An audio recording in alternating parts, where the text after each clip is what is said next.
तो आज हम पढ़ने वाले हैं कोऑर्डिनेट ज्योमेट्री। क्लास 8 में तुम्हें पढ़ा ही रखा है इसे। इसमें बहुत कुछ नया इसमें नहीं है, बस इसमें जानेंगे कि आखिर हम कोऑर्डिनेट ज्योमेट्री पढ़ते क्यों हैं, इसका इस्तेमाल क्या है, किस वजह से इसे पढ़ने की ज़रूरत पड़ती है। जैसे क्लास 8 में पढ़ा रखा है, इसमें एक्स एक्सिस होता है, एक वाई एक्सिस होता है, एक जो सेंटर होता है इसे ओरिजिन बोलते हैं। इसके जो 4 क्वाड्रेंट होते हैं, फर्स्ट, सेकेंड, थर्ड और फोर्थ, चारों के सिंबल बता रखे हैं मैंने। इसमें प्लस प्लस, इसमें हो जाता है तुम्हारा माइनस प्लस, इसमें हो जाएगा माइनस माइनस, इसमें हो जाएगा प्लस, सॉरी इसमें हो जाएगा हाँ प्लस माइनस। ठीक है, ये साइन कैसे आए तुम्हें याद होगा, नहीं होगा तो ये भी आगे देख लेंगे, ये सब पढ़ना है इसमें। तो स्टार्ट करते हैं इसे। कोऑर्डिनेट ज्योमेट्री देखो, जैसे कि यहाँ पर दे रखा है, अभी तक हमने क्या पढ़ रखा है, अभी तक हमने नंबर लाइन पढ़ रखा है। नंबर लाइन में किसी पॉइंट को रिप्रेजेंट करना होता है, जैसे 0 1 2 3। तो यहाँ पे किसी नंबर को हमें रिप्रेजेंट करना होता है तो हमें पता होता है एग्जैक्ट इसका लोकेशन क्या है। तो मान लो हमें अगर करना है 2.5, तो 2 और 3 के बीच में हम डिवाइड करते जाएंगे, और बीच का जो एग्जैक्ट बीचों बीच होगा वो क्या हो जाएगा हमारा 2.5। यानी हमें एक पॉइंट को नंबर लाइन पर रिप्रेजेंट करने का हम सीख गए। अब यहाँ पे जो यहाँ बता रखा है, ये इसमें जो कुछ भी लिखा हुआ है, इसमें दे रखा है कि एक दो गली है, मान लो एक रास्ता जा रहा है ऐसे, ठीक है, और इस रास्ते से जो कॉलोनी जो बनती है उसमें अलग अलग गली जा रही है इसमें, ठीक है, दोनों तरफ, इस रास्ते के दोनों तरफ। अब हर गली में अलग अलग मकान है, जैसे स्ट्रीट A1 हुआ, इसमें 1 2 3 4 5, स्ट्रीट 2 इधर है, इसमें 1 से 5 तक, ये स्ट्रीट 3 हुआ, इसमें 5 तक, इस सब में मकान है। अब मान लो कोई इंसान है जिसका नाम है मोहन, बस तुम्हें ये बता दिया जाए मोहन स्ट्रीट 7 में रहता है, ठीक है, तो गली नंबर 7 में तुम सीधे इस रोड में आए और 1 2 से आगे बढ़ते तो कहाँ पहुँचोगे तुम, गली नंबर 7 में। तो हो सकता है तुम पूछते पूछते पता कर लो कि हाँ मोहन का घर कौन सा है, क्योंकि मात्र 5 ही मकान है तो पूछ सकती हो। लेकिन अगर यहाँ पे इस गली में 500 मकान होते तो बहुत मुश्किल रहता पूछना, पूछ के पहुँचना कि मोहन का आखिर मकान कौन सा है।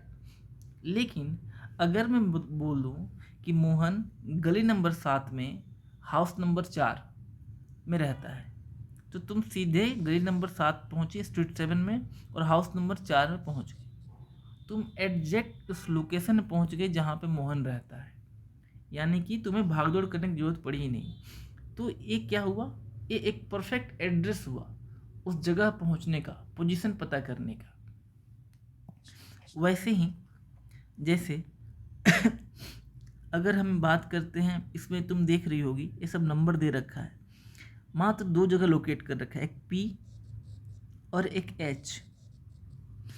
इसे लोकेट करने के लिए हम क्या बोलेंगे, H shows the location of house, H भी ऐसी लोकेशन शो कर रहा है, P भी हाउस का लोकेशन शो कर रहा है। यानी कि similarly P shows the location of house corresponding to street number 7 and house number 4, ठीक है। यानी कि हम बोलेंगे स्ट्रीट 7 में हाउस नंबर 4, ठीक है। यानी कि H कहाँ पे है, H A P की बात हो गई। अगर हम H की बात करते हैं तो H क्या हो जाएगा, गली नंबर 2 और हाउस नंबर 5। ऐसे अगर मैं तुम्हें बता दूं तो तुम सीधे इस पॉइंट पहुंच जाओगे कि हाँ स्ट्रीट नंबर 2 हाउस नंबर 5, यहाँ पहुंचने पे हमें कौन मिल जाएगा, H मिल जाएगा। यानी कि इस पॉइंट के एग्जैक्ट लोकेशन पता करने के लिए तुम्हें 2 इन्फॉर्मेशन चाहिए थे। यहीं बता रखा है कि एग्जैक्ट पोजिशनिंग किसी भी पॉइंट का, किसी भी इंसान का, अगर हम फुल एड्रेस भी लेते हैं तो उसमें exact house number, street number, सब कुछ एग्जैक्ट होता है, ताकि उसके परफेक्ट जिसका पोजीशन क्या है वहाँ तक हम पहुँच सकें। ठीक है। अब यहाँ पे जैसे कि एक रेक्टेंगल दे रखा है, इसमें एक पॉइंट है। अगर तुमसे कोई पूछता है कि ये पॉइंट की लोकेशन बताओ, कहाँ पे है पॉइंट, तो तुम क्या बोलोगे कि नीचे से थोड़ा सा ऊपर और बाएं से हल्का सा इधर बीच में है। यही बताएंगे हम।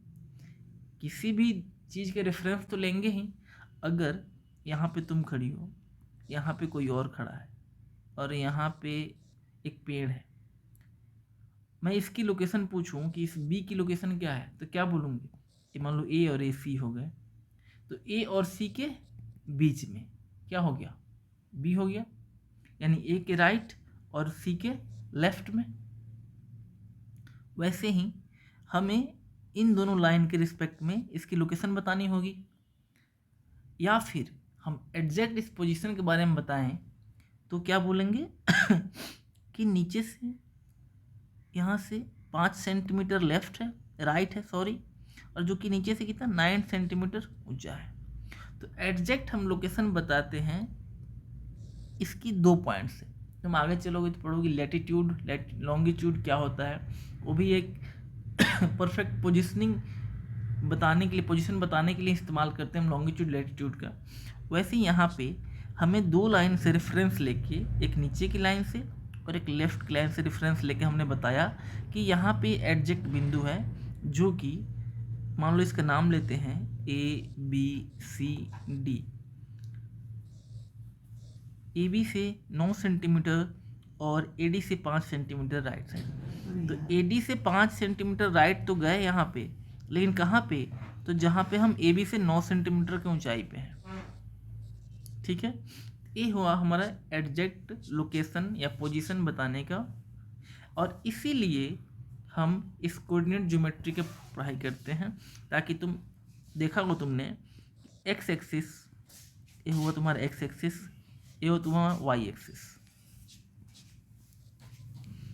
तो एक्स एक्सिस और वाई एक्सिस में अगर मैं बोलूँ ये रहा 1 2 3, ये रहा 1 2 3, अगर मैं बोलूँ तुम्हें रिप्रेजेंट करना है इस पॉइंट को,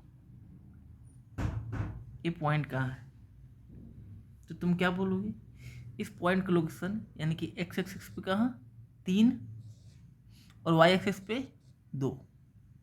ठीक है, इसे लोकेशन मान लो इसे पी कह दूँ मैं, तो पी का लोकेशन क्या हो जाएगा 3 2।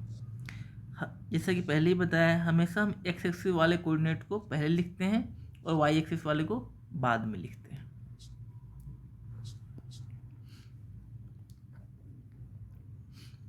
यही लिख रहा है in other words we need 2 independent information for finding the position of dot. यानी कि इस डॉट की पोजीशन पाने के लिए हमें कम से कम 2 अलग अलग इंफॉर्मेशन चाहिए होगा कि ये नीचे की लाइन से कितना ऊपर है और लेफ्ट वाली लाइन से कितना दाएं साइड में, तभी हम इस एग्जैक्ट लोकेशन पहुंच पाएंगे। अब एक और एक्टिविटी है सिटिंग प्लान, यानी क्लास की जो सिटिंग प्लान है उस बारे में। तो सिटिंग प्लान देखते हैं क्लास में। Draw a plan of sitting in your classroom pushing all the desk together. मतलब एक क्लासरूम का सीटिंग अरेंजमेंट तैयार करना है जिसमें सारे डेस्क को एक साथ लाना है। In each square right the name of student occupying the desk, यानी हर स्क्वायर में एक स्क्वायर बनता जा रहा है यहाँ पे अलग अलग। ये आपका नीचे का हो गया कॉलम, इसे कॉलम बोलते हैं नीचे से, और ये हो गया आपका रो, नहीं उल्टा बोल दिया मैंने, ये आपका कॉलम है, ठीक है, और ये आपका रो है ऐसे।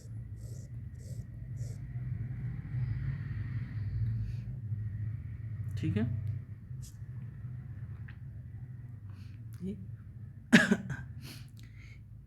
if you are sitting on the desk lying in 5th column and 3rd row represented by shaded square figure 3.3, figure 3.3 में ये आपका ये हो गया, कौन सा कॉलम है 5th कॉलम है,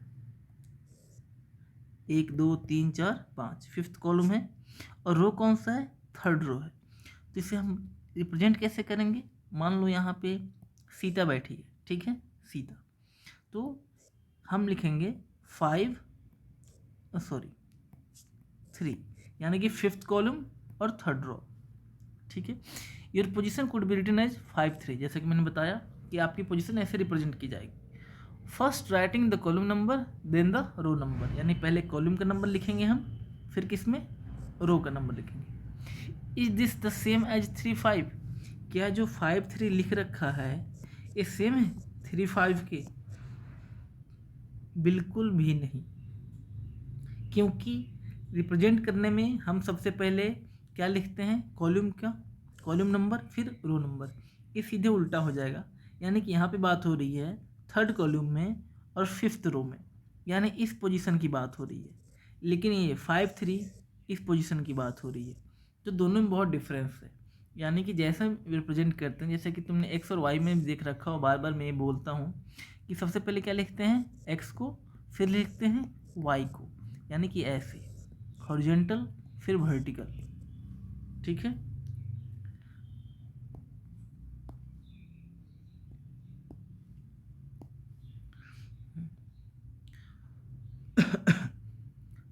तो एक क्लास सेटिंग तुमने देख लिया।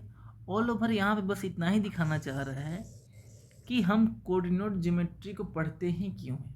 किसी भी एक पार्टिकुलेट बिंदु को या किसी इंसान के एग्जैक्ट पोजीशन को बताने के लिए, उस पॉइंट के एग्जैक्ट पोजीशन को बताने के लिए हमें उसका दो चाहिए होता है इन्फॉर्मेशन उसके बारे में, X axis Y axis. Normally जो हम आगे पढ़ने वाले हैं ग्राफ में जो पढ़ेंगे हम, एक्स एक्सिस वाई एक्सिस। तो इसी को डेली लाइफ में इस्तेमाल कैसे करते हैं हम, जैसे इसको हम बताएंगे कैसे, 5-3। अब यहाँ पे 5 क्या हो गया, एक्स एक्सिस, और 3 क्या हो गया, वाई एक्सिस। यानी कि इस पॉइंट के एग्जैक्ट वैल्यू बताने के लिए हमें ये दोनों कोऑर्डिनेट्स चाहिए, इसलिए हम कोऑर्डिनेट ज्योमेट्री की पढ़ाई करते हैं। अब कोऑर्डिनेट ज्योमेट्री आखिर आया कहाँ से?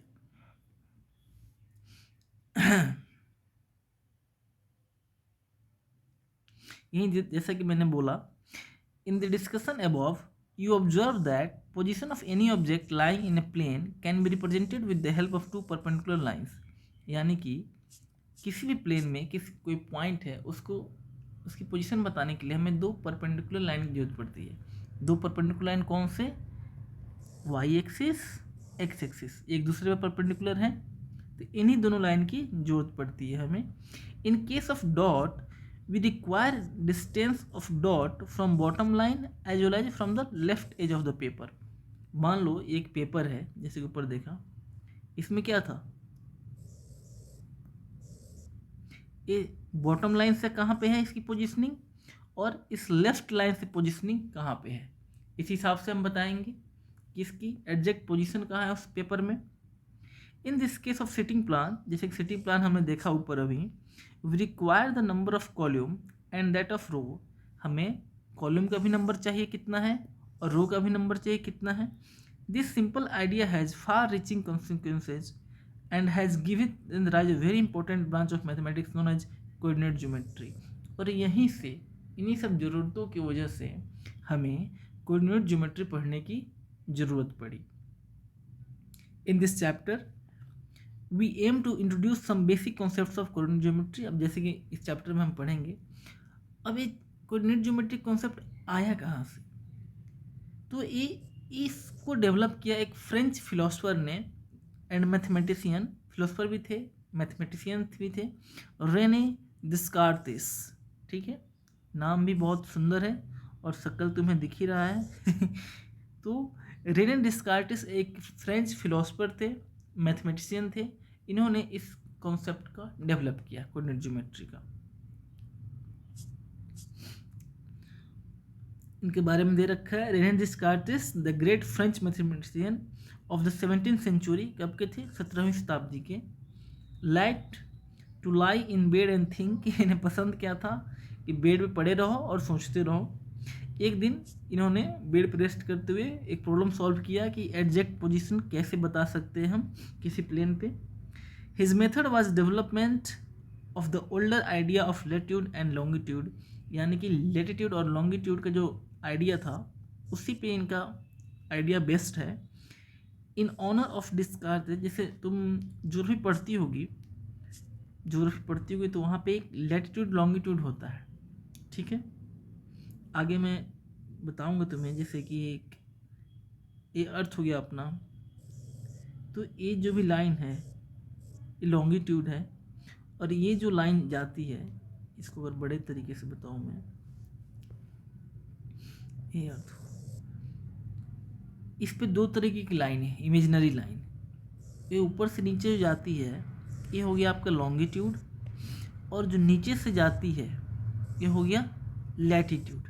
ठीक है, अगर मान लो हमें इस पॉइंट के बारे में बात करना है, ठीक है, तो मान लो लैटिट्यूड लॉन्गिट्यूड हो गया L1 और लैटिट्यूड हो गया मान लो P1। ठीक है, तो इस पॉइंट की बात क्या करेंगे हम, P1 L1, यानी कि हमें इस पॉइंट की बात करें। तो ये लैटिट्यूड और लॉन्गिट्यूड की सहायता से हम क्या करते हैं, किसी भी एग्जैक्ट वैल्यू की, सॉरी वैल्यू कह रहा हूँ, किसी भी एग्जैक्ट पोजीशन की, किसी एग्जैक्ट प्लेस की हम पोजीशन पता करते हैं कि आखिर इस पृथ्वी पे, ग्लोब पे उसकी एग्जिस्टेंस कहाँ है। तो ये तो हो गई पृथ्वी की बात। लेकिन अगर किसी प्लेन की बात करते हैं, किसी भी पेपर हो गया, प्लेन हो गया, कहीं पे भी किसी पॉइंट के बारे में रिप्रेजेंट करना हो कि इसकी पोजीशन क्या है, तो हम किसके इस्तेमाल करते हैं, इसके कोऑर्डिनेट ज्योमेट्री का। The system used for describing the position of a point in a plane, जैसा कि मैंने बताया किसी प्लेन में किसी पॉइंट के पोजीशन रिप्रेजेंट करने के लिए हम बताते हैं। Plane is also known as Cartesian system. Cartesian system इसलिए कहा जाता है, इसके सम्मान में, इनका नाम क्या था, रेने डिस्कार्टे, तो इनके सम्मान में इसको नाम ये भी दे रखा है, कार्टेशियन सिस्टम। अब यहाँ तक पढ़ लिया, उम्मीद है यहाँ तक तुम्हें अभी तक कोई दिक्कत नहीं हुई होगी। इस आगे बहुत कुछ है, अभी तो बस हम ये जाना हमने कि आखिर हमें कोऑर्डिनेट ज्योमेट्री पढ़ने की ज़रूरत क्यों पड़ी, कोऑर्डिनेट ज्योमेट्री का एग्जिस्टेंस आया ही क्यों और कौन लाया, इसकी हमारी बेसिक लाइफ में इसका इस्तेमाल क्या है डे टू डे लाइफ में। तो अभी तक हमने ये पढ़ा, अभी तक हमने कोऑर्डिनेट ज्योमेट्री के बारे में कुछ भी नहीं पढ़ा, बस इतना ही पढ़ा, इसकी ज़रूरत क्यों है, इसका एग्जिस्टेंस क्या है, इसका मकसद क्या है, और ये आया क्यों, कहाँ से, किसने इसकी खोज की। ठीक है, 13.1 इसमें कुछ भी नहीं है, ये चैप्टर बिल्कुल बकवास है, कोई ज़रूरत नहीं है इस चैप्टर का। ठीक है, ना ही एग्जाम पर्पज से ना ही किसी पर्पज से। पहला क्वेश्चन देख लेते हैं, how will you describe the position of table lamp on your study table to another person. मान लो ये तुम्हारा टेबल हो गया, यहाँ पे लैंप रखा हुआ है, तो इसकी पोजीशनिंग कैसे तुम बताओगे किसी अनदर पर्सन को। ऑब्वियस सी बात है, या तो मेजरमेंट करके बताओ कि नीचे से और लेफ़्ट साइड से इसकी पोजीशनिंग क्या है, या फिर तुम जैसे नॉर्मल बोलचाल में बताते हैं कि ऊपर से हल्के बाएं में है, यानी ऊपर हल्का बाएं में इसकी पोजीशनिंग है, तो मोटा मोटी हो गया। या फिर आप मेजरमेंट करो कि नीचे से एग्जैक्ट इसकी दूरी कितनी है और लेफ़्ट साइड से एग्जैक्ट दूरी कितनी है। मान लो नीचे से 5 सेंटीमीटर ऊपर है और लेफ़्ट साइड से 4 सेंटीमीटर, तो 5 4 ये क्या हो गया, इसकी पोजीशनिंग हो गई।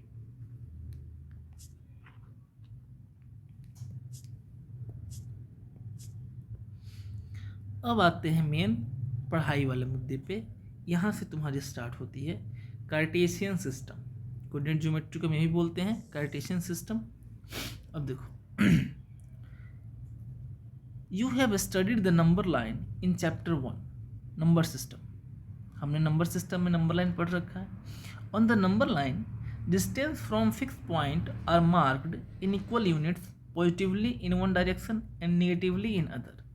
नंबर लाइन में कैसे काम होता है, ये रहा हमारा नंबर लाइन, इसके बीच में एक आता है ओरिजिन, और इसके राइट साइड में जो भी आते हैं वो पॉजिटिव में होते हैं, और लेफ्ट साइड में जो आते हैं वो नेगेटिव में होते हैं। इतना तो पता ही होगा तुम्हें। The point from which the distance are marked is called the origin.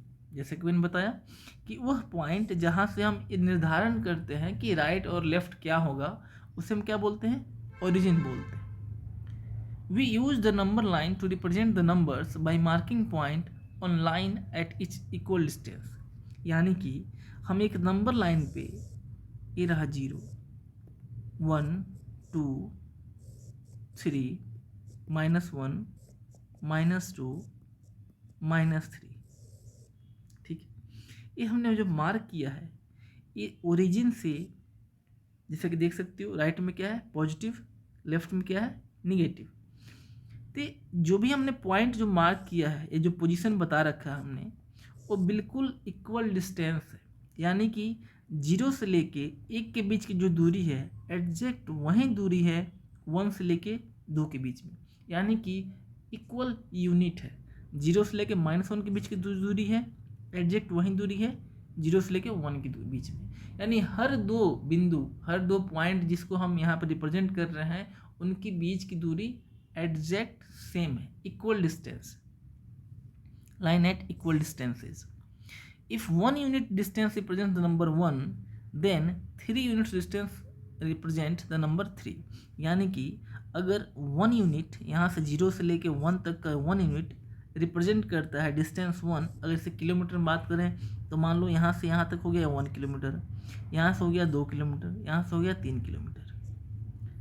अब देखो तो ये तो बिल्कुल सही है कि इन सब के बीच में मात्र 1-1 किलोमीटर की दूरी है, लेकिन अगर हम 0 से बात करते हैं तो 0 से यहाँ तक की दूरी हो गई 1 किलोमीटर, 0 से यहाँ तक की दूरी हो गई 2 किलोमीटर, और यहाँ तक की दूरी क्या हो गई 3 किलोमीटर। यानी कि जो यूनिट है वही अपने आप में डिस्टेंस को शो कर रहा है, यानी कि 1 यूनिट 2 3 ये जो रिप्रेजेंट करते जा रहे हैं ये क्या हो रहा है, ये डिस्टेंस शो कर रहा है कि 0 से यानी कि ओरिजिन से इस पॉइंट तक के डिस्टेंस क्या है, किलोमीटर में हो, मीटर में हो, इंच में हो, सेंटीमीटर में हो, या यूनिट अलग अलग हो सकता है, लेकिन यूनिट भी सेम होगा हर दो के बीच में, सेम डिस्टेंस भी सेम, यूनिट भी सेम।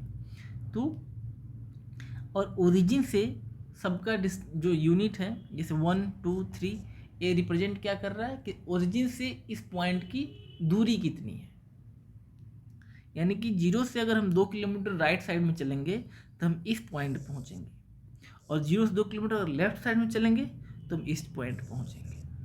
ठीक है,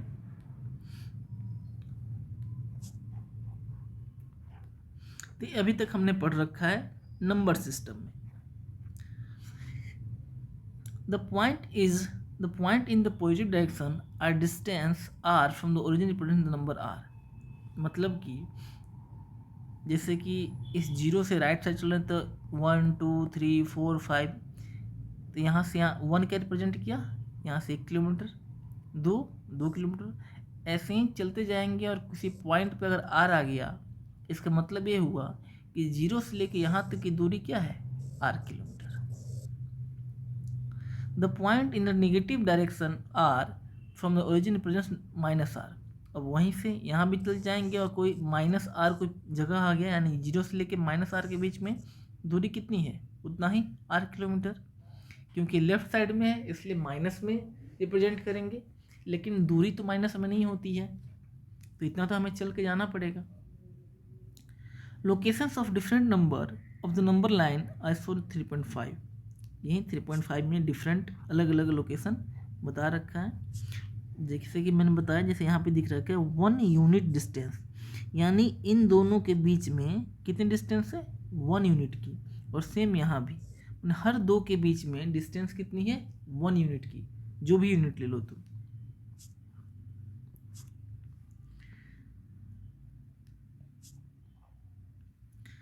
Descartes invented the idea of placing two such lines perpendicular to each other on a plane and locating points on the plane by referring to them these lines। Descartes ने एक idea represent किया, placing two such lines perpendicular to each other on a plane, दो perpendicular line देख रहे सब आपस में क्या एक दूसरे पे परपेंडिकुलर है, बस थोड़ी घुमाने की जरूरत है, सीधा दिखाई देने लगेगा। दो परपेंडिकुलर लाइन है, locating points on the plane by referring on these lines, यानी कि मान लो एक प्लेन हो गया है, यहाँ पे हमने ड्रॉ कर दिया और कोई पॉइंट यहाँ पे है, तो इस पॉइंट का लोकेशन बताना कैसे, तो इन दोनों लाइन, मान लो इस लाइन को हमने बोल दिया AB और इस लाइन को बोल दिया हमने CD, ये एक दूसरे परपेंडिकुलर है, यहाँ तक सही है। तो इस पॉइंट का जो पी पॉइंट मान लो, इसको रिप्रेजेंट कैसे करेंगे इस लोकेशन को, इन दोनों लाइन का इस्तेमाल करके कि ए बी से ऊपर है और सी डी से राइट साइड में। अब जाहिर सी बात है, मात्र इतना ही हमने बोल दिया कि ए बी से ऊपर और सी डी के राइट साइड में, यानी कि ये फिक्स कर दिया हमने कि ये पॉइंट इस क्वाड्रेंट में लाई करने वाला है। ये तो पक्का हो गया। अगर एग्जैक्ट उसकी पोजीशन की बात करेंगे तो फिर हमें एग्जैक्ट उसके कोऑर्डिनेट्स देने पड़ जाएंगे। मान लो ये रहा 2, इसको फ्रेश अगर मैं फोटो बना लेता हूँ,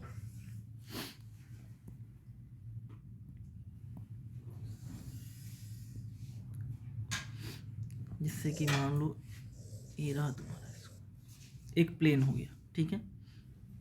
इस प्लेन में हमने 2 लाइन खींच दिया perpendicular, A B C D, और इस पॉइंट की बात कर रहे हैं कि ये पी। अब मैं अगर पूछूं तुमसे कि पी का पोजीशन क्या है, इस स्क्वायर में पी की पोजीशन क्या है, तो पी की पोजीशन मोटा मोटी अगर हम बताएं तो पी ए बी के तो ऊपर है, तो ए बी के ऊपर ये दोनों आ गया, यहाँ से लेके यहाँ तक सब ए बी के ऊपर है। तो फिर बताएंगे कि सी डी के दाहिने साइड में है, तो यानी कि ये तो सी डी के लेफ्ट हो गया, तो यहाँ पे नहीं, यहाँ पे आया।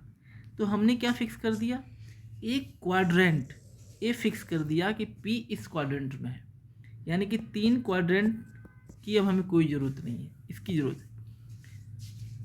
अब एग्जैक्ट पोजीशन अभी भी नहीं पता हमें, बस इतना पता है कि ये किस क्वाड्रेंट में लाई कर रहा है।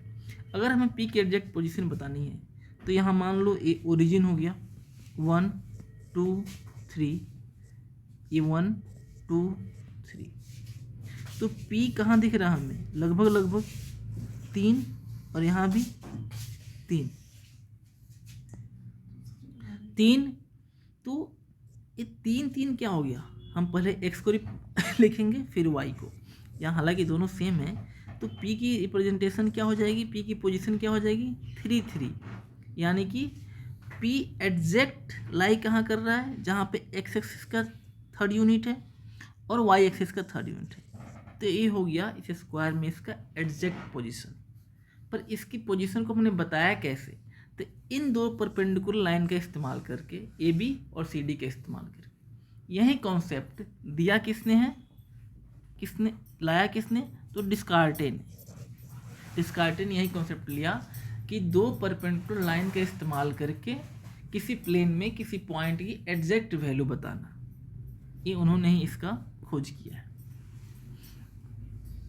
But when we choose these 2 lines to locate the point on a plane in this chapter, one line will be horizontal and another line will be vertical। मतलब जैसा कि मैंने बताया, इस 2 लाइन में एक हॉरिजॉन्टल होता है, एक वर्टिकल होता है। वर्टिकल जो खड़ा रहता है, यानी कि इसे वाई एक्सिस का नाम देते हैं, और हॉरिजॉन्टल इसे हम एक्स एक्सिस के नाम देते हैं। These lines are actually obtained as follows: take 2 number lines, calling them X X Y dash Y, X dash X. अब देखो एक्स डैश, अब ये रहा ओरिजिन, ये एक्स एक्सिस है, लेकिन एक्स एक्सिस में अगर हम बोले कि माइनस भी है प्लस भी है, तो दोनों को थोड़ा छाटना तो पड़ेगा। तो ये पॉजिटिव वाला हो गया एक्स, निगेटिव वाला हो गया एक्स डैश। वैसे ही पॉजिटिव हो जाएगा वाई और नीचे निगेटिव वाला हो जाएगा वाई डैश। तो ये क्या हो गया, ये हो गया एक्स डैश एक्स और ये हो गया Y dash Y. Place X dash X horizontal, ये रहा हमने हॉरिजॉन्टल कर दिया है, और वाई डैश वाई को वर्टिकल, नॉट हॉरिजॉन्टल। अब देखो जैसे कि 3.7 बता रखा है, ये रहा वाई डैश वाई और ये रहा एक्स डैश वाई। इसमें भी ये ओरिजिन है, इसमें भी ये ओरिजिन है। अब इस लाइन को हमने उठाया और यहाँ पे पुट कर दिया ऐसे कि ओरिजिन पे रह गया, तो कुछ ऐसा नज़ारा हो जाएगा, एक्स डैश एक्स, जैसे कि यहाँ पे आ गया।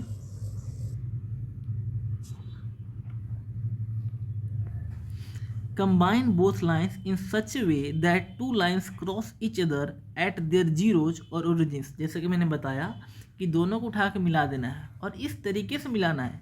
इस लाइन को उठा के यहाँ पे नहीं रख देना है, यहाँ पे नहीं रख देना है, ऐसे रखना है कि इसका जो ओरिजिन है एडजेक्ट आके इसके ओरिजिन पे मिल जाए और ये परपेंडिकुलर हो। ऐसा नहीं कि उठा के हम ऐसे लिख दिए कि ओरिजिन से ओरिजिन तो मिला दिए ना सर, ऐसे नहीं, परपेंडिकुलर होना चाहिए और ओरिजिन से ओरिजिन मिल जाना चाहिए।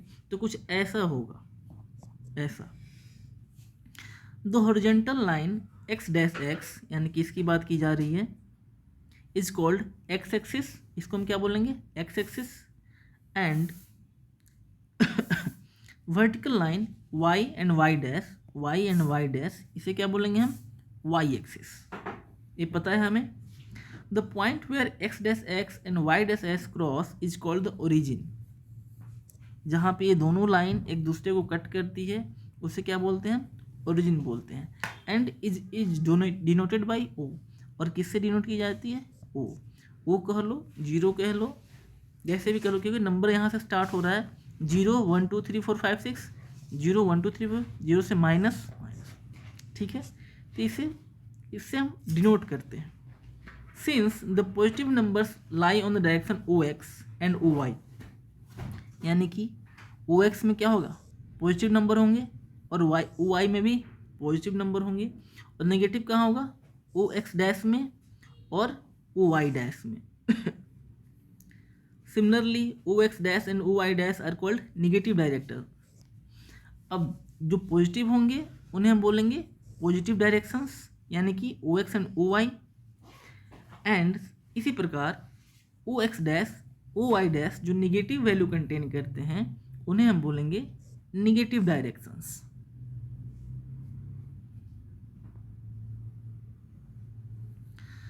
Of the X axis and the Y axis, यहाँ से लेके यहाँ तक पूरा हो गया एक्स एक्सिस, और यहाँ से लेके यहाँ तक वाई एक्सिस। इसमें निगेटिव पॉजिटिव। अब देखो, जैसे कि मैंने बता रखा है, क्वाड्रेंट कितने हो गए, 4, 1 2 3 4, ऐसे चलता है anti clockwise. Anti clockwise, clockwise का मतलब ये हुआ तुम्हारा घड़ी, घड़ी में जो सुई होती है वो ऐसे चलती है इस तरीके से, इसे बोलते हैं हम क्लॉकवाइज। अगर हम कोई डायरेक्शन दिखा रहे हैं जिसमें हमें ऐसे जाना है तो हो गया एंटी क्लॉकवाइज। तो वहीं से गिनती यहाँ से स्टार्ट हो रही है क्वाड्रेंट 1 से, और ऐसे जा रहा है तो ये क्या हो गया, एंटी क्लॉकवाइज। अगर वहीं हम ऐसे करते, गिनती यहाँ से स्टार्ट करते और ऐसे जाते तो क्या हो जाता, क्लॉकवाइज। यानी कि अगर हम दाहिने साइड से होकर गोल घूमते हैं तो हो गया क्लॉकवाइज, जैसे घड़ी की सुई चलती है, और बाएं साइड होकर गोल घूमते हैं तो होता है एंटी क्लॉकवाइज। तो 4 क्वाड्रेंट बता ही रखा है मैंने तुम्हें, फिर से देख लेते हैं। You observe that axis, plural word of axis, यानी कि अलग अलग axis, X axis Y axis दोनों को मिला के बोल रहे हैं तो क्या बोल रहे हैं, एक्सेस, इसका प्लूरल फॉर्म है। Divide the plane into 4 parts, इस प्लेन को कितने पार्ट में बांट दिया, 4। 1/4 पार्ट को क्या बोलते हैं, क्वाड्रेंट। एडजेक्ट सेम जो यहाँ पे लिख रखा है, 1 2 3 and 4 anti clockwise from O X, यानी कि ये रहा ओ एक्स, यहाँ से हम चलेंगे कैसे, एंटी क्लॉकवाइज, और हमें चारों क्वाड्रेंट मिल जाएगा। 1 2 3 4 एंटी क्लॉक मतलब देखो कैसे चले हम, यहाँ पे मान लो तुम खड़ी हो और तुम्हें चलना है तो किस तरफ चल रहे हो, गोल गोल लेफ्ट साइड में, यानी कि anti clockwise. So the plane consist of axes and these quadrants, we call the plane the Cartesian plane और द कोऑर्डिनेट प्लेन और XY प्लेन। यानी कि ऐसा प्लेन, ऐसा जैसे ये रहा एक प्लेन रहा, ऐसा प्लेन जहाँ पे दोनों एक्सिस हो, एक्स एक्सिस वाई एक्सिस, और ऑब्वियसली बात दोनों एक्सिस होंगी तो चारों क्वाड्रेंट भी होंगे, तो ऐसे प्लेन को हम क्या बोलते हैं, कार्टेशियन प्लेन या फिर कोऑर्डिनेट प्लेन या फिर XY प्लेन। ठीक है।